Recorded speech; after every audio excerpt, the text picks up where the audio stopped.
Antidote, l'émission Solutions d'UGOP Radio. Bonjour à tous, bienvenue sur UGOP Radio, la radio du 12. Aujourd'hui, dans notre émission Antidote, nous accueillons l'association Afran, qui signifie Amitié Franco-Afghane. Bonjour à vous, est-ce que vous pouvez vous présenter votre association et vous présenter vous?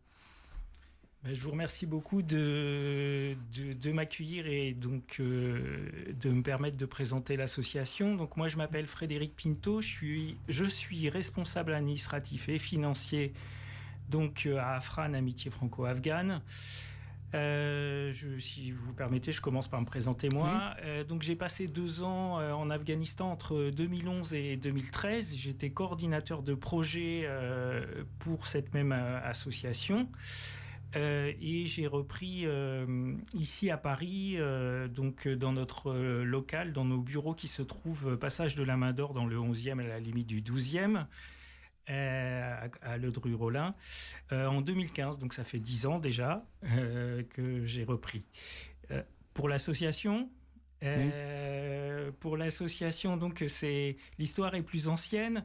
On a été fondé en 1980 par des coopérants français qui étaient en Afghanistan dans les années 70 et qui se sont réunis en association en France pour venir en aide aux populations afghanes qui étaient victimes de l'invasion soviétique. Donc c'est de l'histoire ancienne, à l'époque de la guerre froide.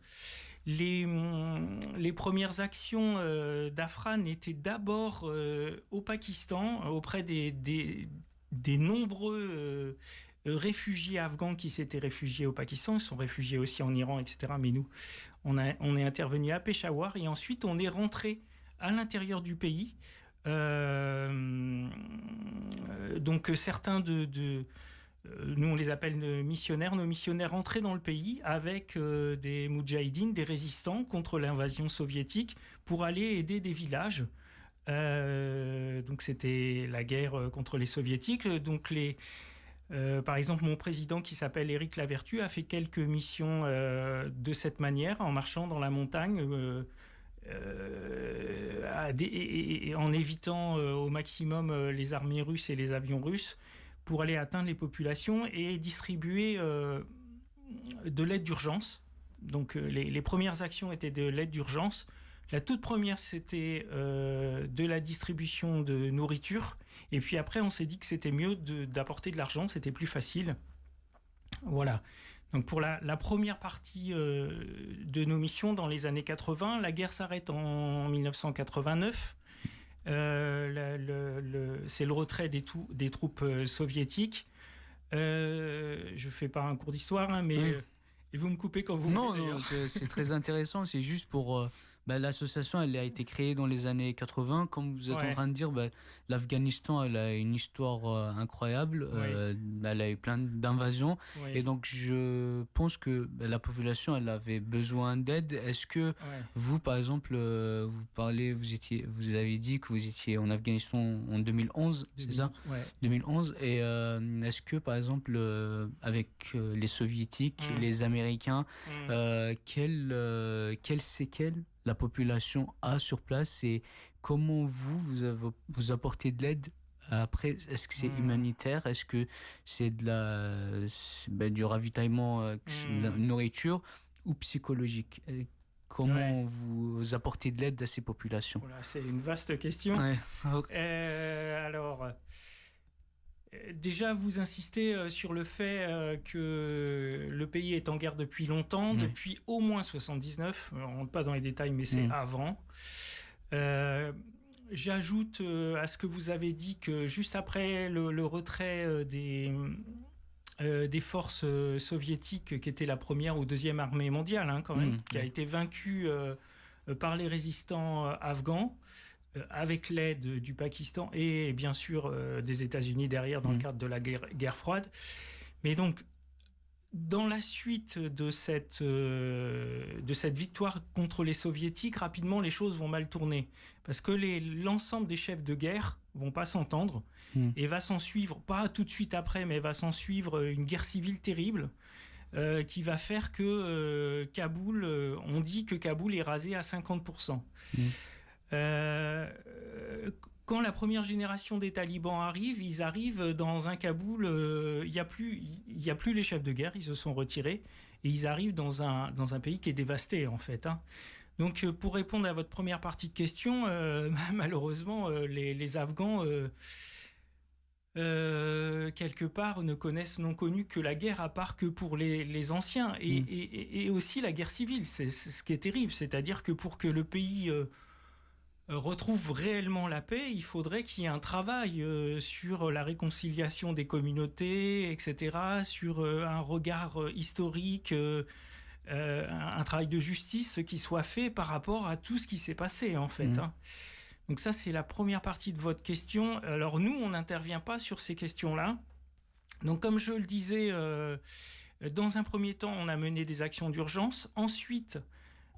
Juste, pardon de vous couper, les actions d'urgence, quand vous dites urgence, c'est urgence médicale ou urgence sanitaire, par exemple, sanitaire dans le sens où apporter des soins ou apporter des médicaments, de la nourriture, que vous appelez quoi, soins d'urgence?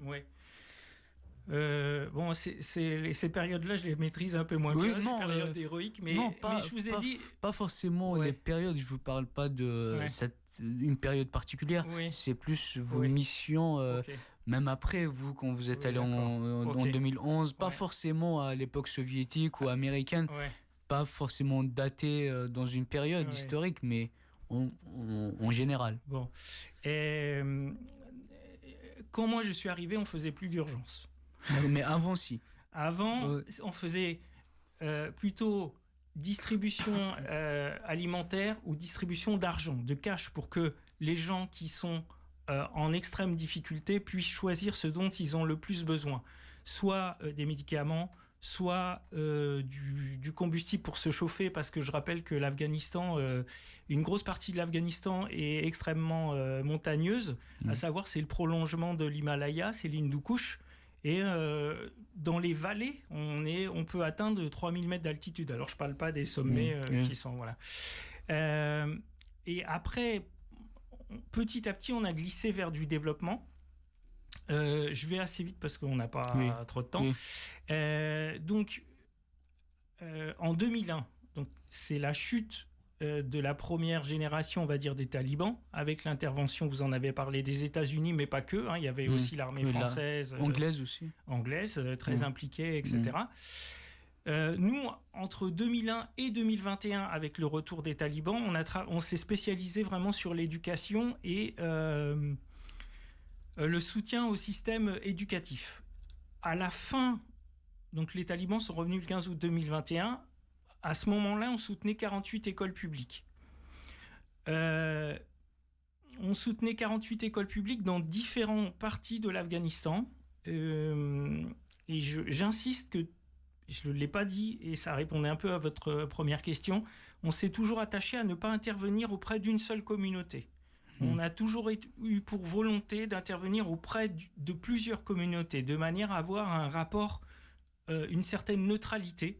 Ça permet l'efficacité de nos projets et ça sécurise aussi, enfin ça nous sécurise. Il ne s'agit pas de léser des gens. Bon, on n'intervient pas dans toutes les zones de l'Afghanistan, mais par exemple, on n'intervient pas uniquement auprès des Tadjiks et notamment de la figure de Massoud qui est très, très connue en France, même si on est intervenu dans sa vallée, le Penchir. Donc voilà, c'est important, on intervient auprès de tout le monde. Auprès de pas tout le monde, parce qu'on n'y arrive pas, mais voilà. Donc alors, pour citer un peu ce qu'on faisait, donc j'ai dit on soutenait 48 écoles publiques, construction d'écoles, on a construit beaucoup de bâtiments, soit des salles, des bâtiments de 24 salles de classe, des laboratoires, des toilettes, etc., etc. On équipait les écoles en matériel scientifique pour les laboratoires scolaires, en livres pour les bibliothèques, pas des livres qui viennent de France, des livres au programme scolaire et qui sont achetés sur le marché local, qui correspond aux besoins. Et puis formation des professeurs, voilà, à une pédagogie active. Et à Jalalabad, ouais. Kaboul, dans différents quartiers où il y a des ethnies, on met beaucoup de guillemets à ethnies, des communautés différentes. C'est pas pour les stigmatiser, mais dans une zone très reculée, très montagneuse de Bamiyan, mais d'un district qui est très difficile à atteindre. Les routes sont extrêmement compliquées, etc.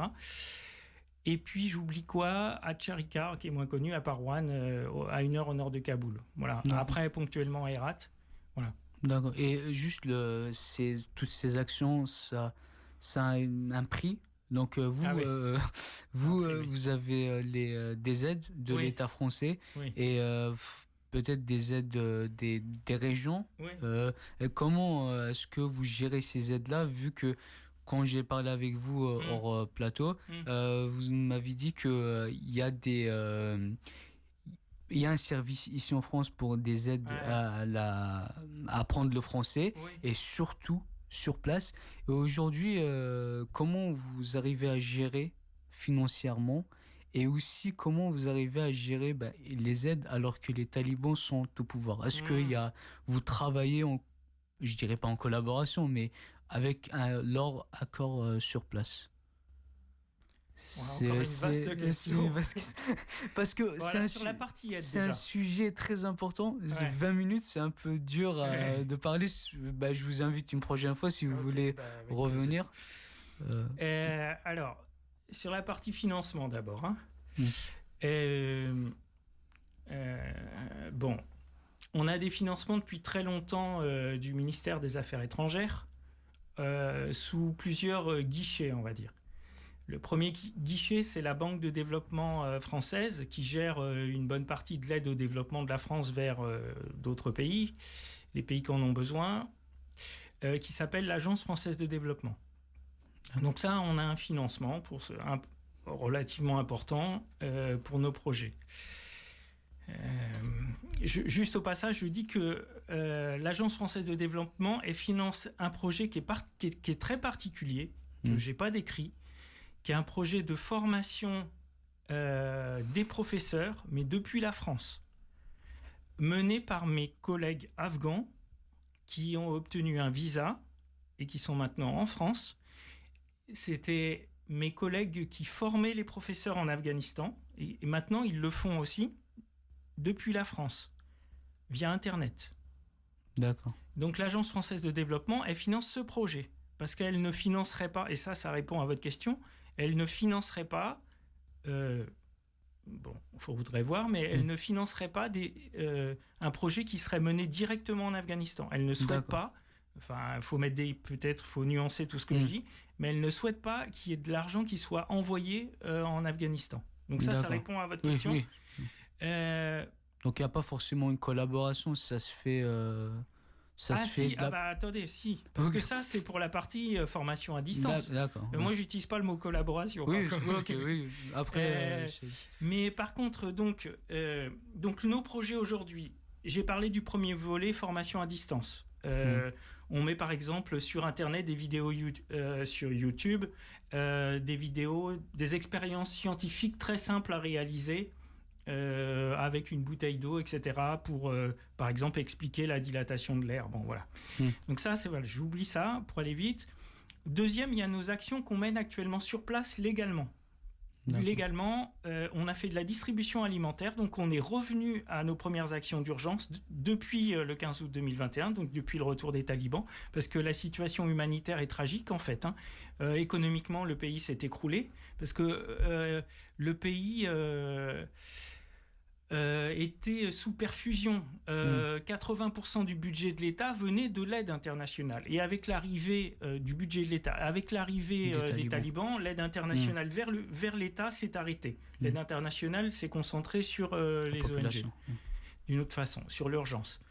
Donc on a fait de la distribution alimentaire. On soutient un orphelinat dans une ville qui s'appelle Charikar. 2 orphelinats, un orphelinat de jeunes filles, important, et de garçons. On soutient une école spécialisée pour des élèves sourds ou aveugles. Et puis, on mène des projets d'eau, hygiène et assainissement dans des écoles. Par exemple, on construit des puits, on construit des toilettes, etc. Donc, pour ces activités légales, on passe énormément de temps à aller dans les ministères pour obtenir toutes les autorisations. Et c'est extrêmement complexe. Voilà. D'accord. Et juste, vu que vous êtes allé en 2011, c'est ça jusqu'à... Alors j'ai fait 2011 et 2013, mais j'y étais aussi au mois de juillet de cette année. De cette année, ouais. D'accord. Je fais des courtes missions maintenant. D'accord. Et vous, quand vous êtes sur place, par exemple en France, il y a par exemple dans les années début des années 2000, Jalalabad, c'est là où Osama Ben Laden s'est réfugié, tout ça. Donc il y a un stéréotype de l'Afghan, mais par exemple aujourd'hui avec les chaînes YouTube, je sais pas si vous connaissez TB Jones.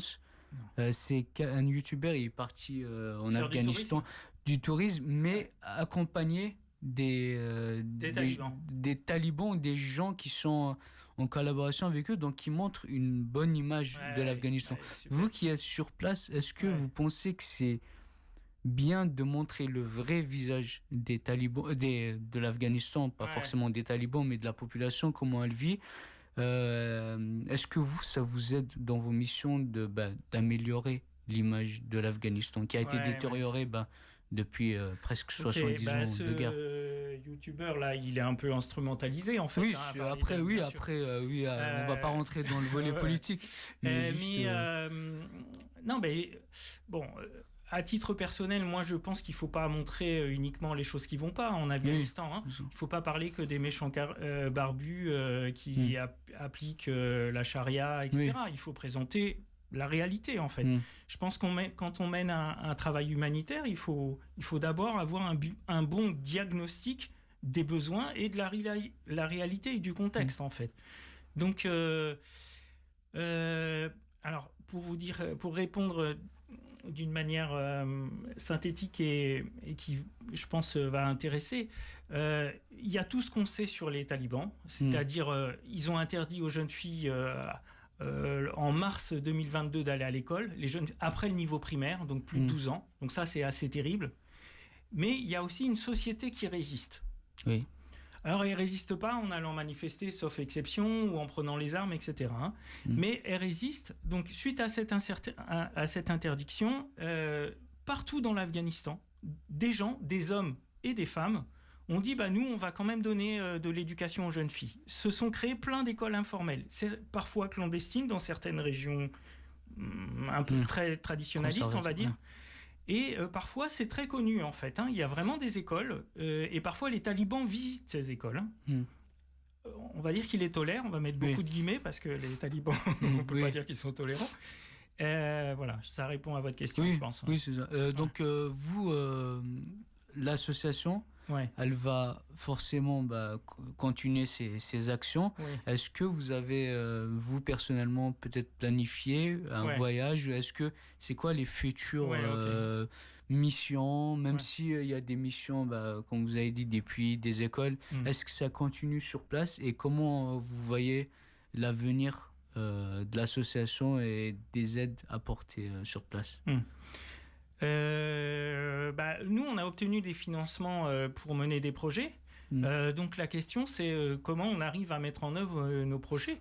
On a une grande expérience puisque c'est depuis 1980, mais le contexte a beaucoup changé. Donc il faut qu'on obtienne des autorisations. En fait, même pour dire la ligne, il faut qu'on arrive à mener des projets comme nous on le souhaite. C'est-à-dire qu'il ne faut pas que nos projets soient déformés par les autorités talibanes. Il ne faut pas qu'ils nous disent non, on ne veut pas que vous fassiez ça, mais que vous fassiez ça. Nous, on a nos projets et on souhaite que nos projets soient menés en fonction de ce qu'on a défini. Donc les deux contraintes, c'est notre problématique éthique, nos problématiques éthiques, c'est-à-dire dans quelle mesure justement on ne collabore pas. Dans quelle mesure on ne va pas appuyer leur régime. Et puis, aussi, les freins qu'ils nous mettent. En termes d'autorisation, je ne rentre pas dans les détails parce que je n'ai pas le temps, mais voilà. Et on a quand même besoin d'argent pour financer, parce que certains de nos financements, il faut qu'on trouve des cofinancements. Donc on a de l'argent de fondation, de particuliers, Mais donc, je voulais en parler. On organise depuis 1980 aussi pour trouver d'autres financements une vente d'artisanat, afghan et d'Asie centrale. C'est des bénévoles qui montent un magasin. Donc vous avez les dates. Ça commence jeudi. Jeudi 11 décembre jusqu'à dimanche 14 décembre. Non, ça commence jeudi 27 novembre. 27 novembre, pardon. Oui. Parce que c'est en 2 étapes. C'est 2 étapes, oui. Donc voilà, vous allez trouver plein d'objets afghans et qui bien sûr vont servir pour nos actions en Afghanistan. D'accord. Donc vous allez retourner, vous personnellement? Oui, alors merci de cette question. Sur place, j'ai une dizaine de collègues afghans qui travaillent. Et puis il y a aussi une expatriée qui s'appelle Andrea, qui y est au moins pour 1 an. Moi, j'y retournerai peut-être l'année prochaine, je ne sais pas encore, ou un autre membre de mon association. Voilà. D'accord. Mais je vous montre ça aussi à nos spectateurs. C'est les nouvelles d'Afghanistan. Je peux dire un mot? Oui, allez-y. Donc, effectivement, dans l'émission de dès 80, dans l'émission de nos associations, dans les statuts, l'émission statutaire, il y a une aide humanitaire et au développement, mais il y a aussi, en France, une mission d'information sur l'Afghanistan. Et donc, depuis 1980, dans ce but, on publie une revue trimestrielle qui s'appelle Les Nouvelles d'Afghanistan, qui parle parfois de nos actions, mais qui parle surtout de la culture. Donc, pas que les aspects négatifs, parce que c'est un pays avec une culture très ancienne et extrêmement riche et variée, et qui parle aussi de la situation des droits de l'homme, etc., etc. D'accord. Merci beaucoup à vous. Et le temps est trop court pour un sujet aussi vaste. Ouais. Donc, si vous voulez nous revenir en parler avant dans 1 mois, quand vous avez le temps, ce sera un plaisir de vous accueillir parce que il n'y a pas beaucoup de gens qui sont invités pour parler des actions humanitaires comme vous le faites, surtout avec un régime comme en Afghanistan. Donc, les gens qui veulent vous contacter, comment ils font? Est-ce que vous avez des réseaux sociaux? Oui, à Afran, on a un compte Facebook, même si c'est pour les vieux Facebook.